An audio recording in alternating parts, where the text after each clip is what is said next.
ओम शांति।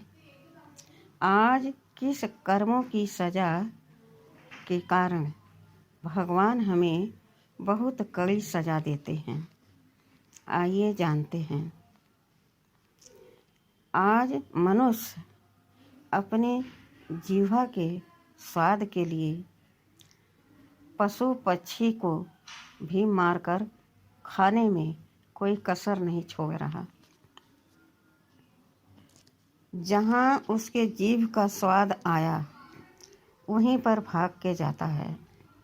आप सोचिए कि एक पक्षी के मार करके हम खा लिए। कबूतर है, मुर्गी है, मुर्गी का अंडा है, बकरा बकरी है, मांस मदिरा है, यह सब खाने की चीज़ है? नहीं ना। भगवान ने इन सब खाने के लिए नहीं बनाया। अब हम जानवरों को मार के खाते हैं तो जानवर को क्या दर्द नहीं होता, या डर नहीं लगता, या वो अपना जीवन बचाना नहीं चाहेंगे?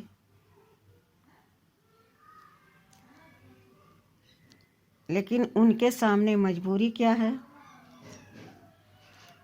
कि वो मनुष्य की तरह नहीं है, तो उनके ऊपर सब प्रहार करके उन्हें उबाल के तड़का लगा के खा लेते हैं। भले खा लिए, क्योंकि वह पंछी, वह जानवर मजबूर हैं। लेकिन वही जानवर, वही पंछी जब किसी को खाने के लिए दौड़ते हैं, काटने के लिए दौड़ते हैं, अपना जीवन बचाते हैं,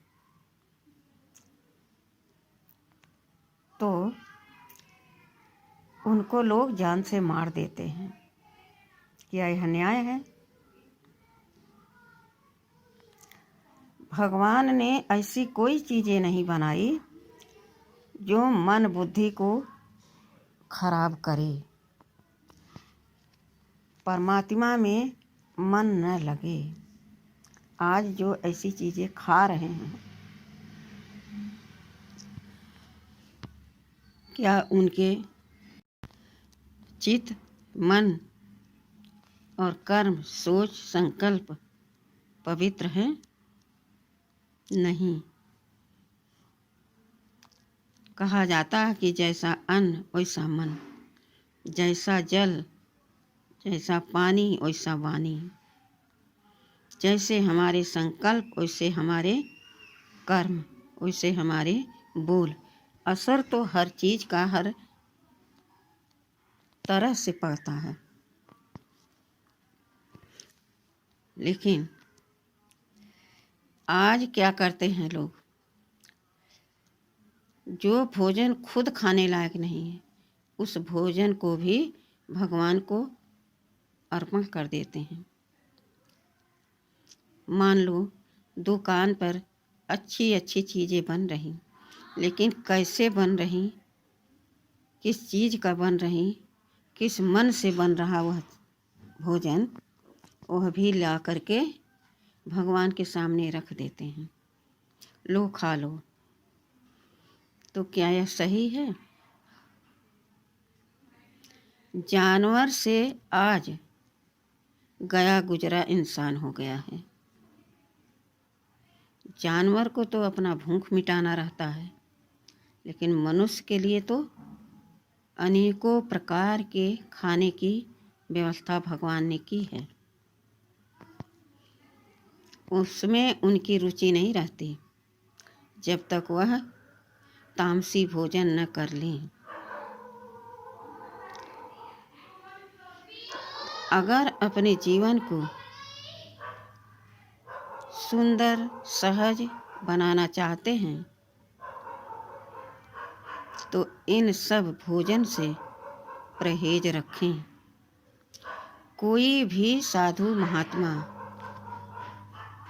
यह नहीं कहते कि तुम ऐसी चीज़ें खा सकते हो। और जहाँ एक धर्म, एक राज्य, एक भाषा था। जो ईश्वर ने राज्य स्थापन किया था और ऊपर से आत्माएं आई थी।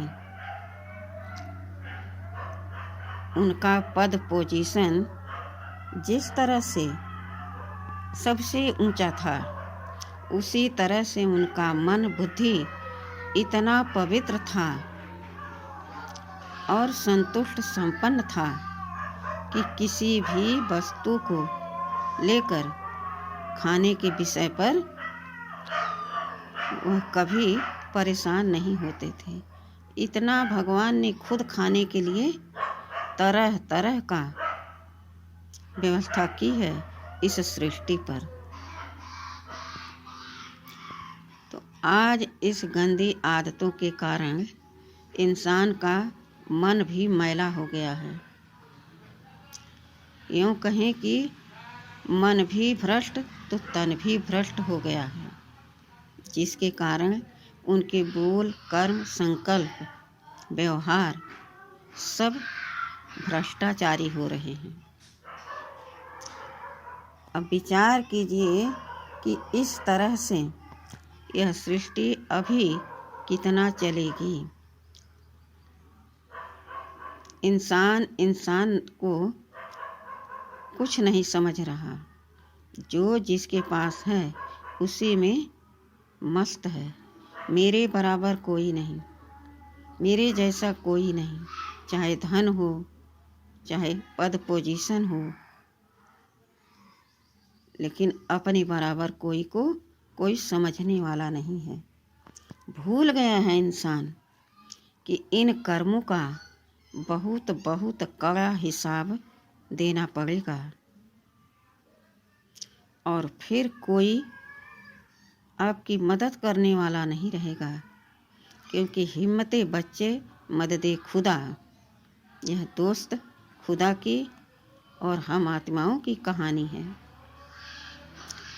अभी परमात्मा श्रीमत दे रहे हैं, बच्चे मेरी मत पर चलो। तब चलने में कठिनाई हो रही है, फिर बाद में रोते हैं मेरी किस्मत ही ऐसी है।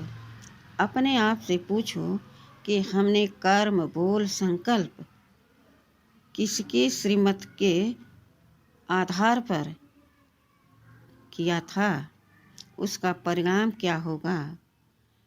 परिणाम भुगतना सहज नहीं, बहुत कठिन है। इस बात को समझो और अपने आप को सात्विक भोजन, पवित्र भोजन, भोजन की शुद्धि क्यों कही जाती है कि शुद्ध भोजन खाओ, स्वच्छ जल पियो, आखिर क्यों कहा गया है। इस पर इस तरह से खाने पीने वाले कभी विचार ही नहीं करते हैं, अपनी मनमानी चलाते रहते हैं, तो परिणाम तो भुगतना भी पड़ेगा, अपने को, दूसरे को नहीं। अभी समय है, जब ही जागो तभी सवेरा। भगवान अभी आपका गाइड बना है, सर्व संबंध निभाने के लिए तैयार है और सारे दुखों से मुक्त करने के लिए दोनों बाहें पसारे आपको बुला रहा है।